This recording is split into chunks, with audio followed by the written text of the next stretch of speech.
Okay, I'm glad I didn't do this part on camera. You guys would have been laughing your butts off. That was actually pretty comical.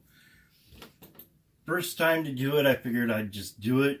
I think in the last video, in one of the videos, I said I was going to actually do this on camera. And I'm glad I didn't do it on camera because, like I said, that was pretty comical. I learned a lot, though. And what I've done is, because everybody knows, oh, this is a 2mm or this. My tools actually aren't marked on which side they are. But it doesn't matter because I wouldn't have known what it meant anyway. So what I did is I just took, and since all of my punches, I've already made a little hole in a piece of leather, and that stays with that punch. So I know exactly what size that is. And I just went through and I found which ones the buckle fit through that I like the best. And I went through and I just did that. I just tested it. Like, that one's really tight, so I definitely knew that one wasn't going to work. So I went through and I did that. And then the ones that I liked, I narrowed it down to 3. And then once I did the 3, I just took and marked on this and then did the 3 different punches. And I found out which one I liked the best. It was actually this one for the fitting. So then I came through, and here's where I started learning a lot. I marked my center line,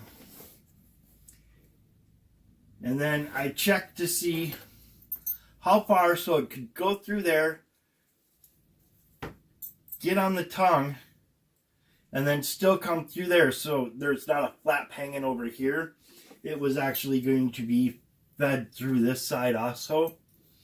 And when I did that, I found out, because I was thinking of just doing an inch here, and that wasn't going to work.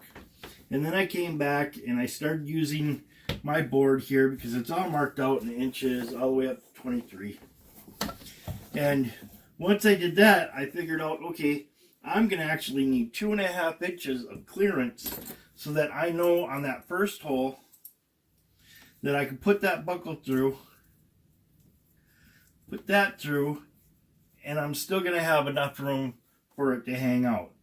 And that's what I liked where I got to. So then, every inch I marked a hole.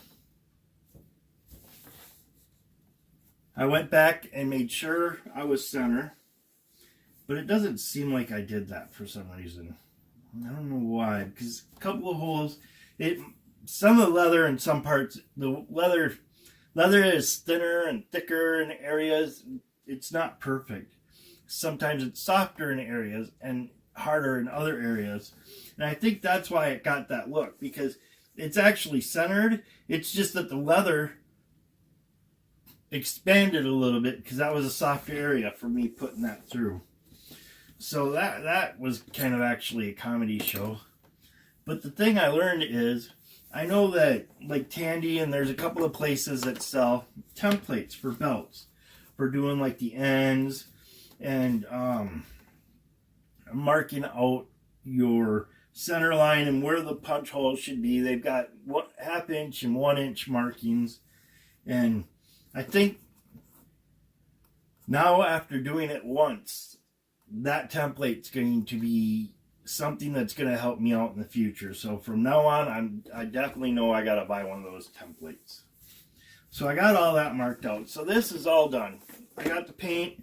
The paint was actually put on there about an hour ago. It's fast drying paint. I'm not worried about it. It's pretty dry. It doesn't crack. That's why another reason why I like this paint.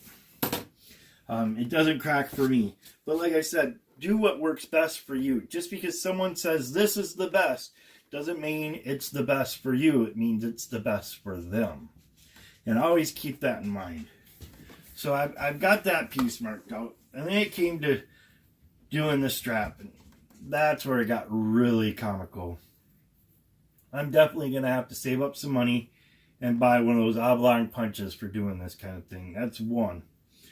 2, that template would have come in really handy in cutting that hole or marking out that hole and all that. But it came down to, okay, then once I found out what size hole I needed to make this at, I simply just started working with it. Cut out that oblong once by hand and held it like what it would be in place, and I didn't like the fit of it, so I just cut that oblong out a little bit wider to get to where I thought it was going to be a nice fit, and I found that fit. I think that's the perfect fit right there. So I got that fit done. I had to lengthen it a little bit because at first I cut it a little too short from this end to this end, so I lengthened it out. And then I came with the edge beveler and edge beveled out that edge so that there's nothing that's going to catch or anything on there. My dog is going nuts outside. Must be a squirrel on the tree. All right. So then, once I got that and I figured that out, I beveled that edge. And then that actually is a fit I like. Did a test fit. I just came through, picked a belt slot just to make sure that everything was going to hook up the way I wanted it to. And then pulled it through. And that's how it worked. And I like it. That's nice. So I know I got that done. So for this part, I'm pretty close to doing my antique on here. So pretty close to it. I still have to put a resist on this, and then I can do my antique down on the whole thing. Once I do that, I'll find the size that I need for my rivets. I bought a medium and large rivet, and they're just quick rivets.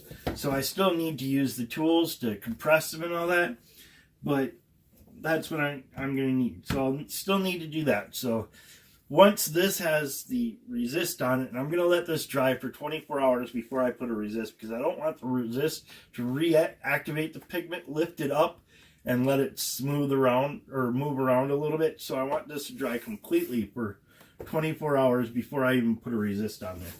But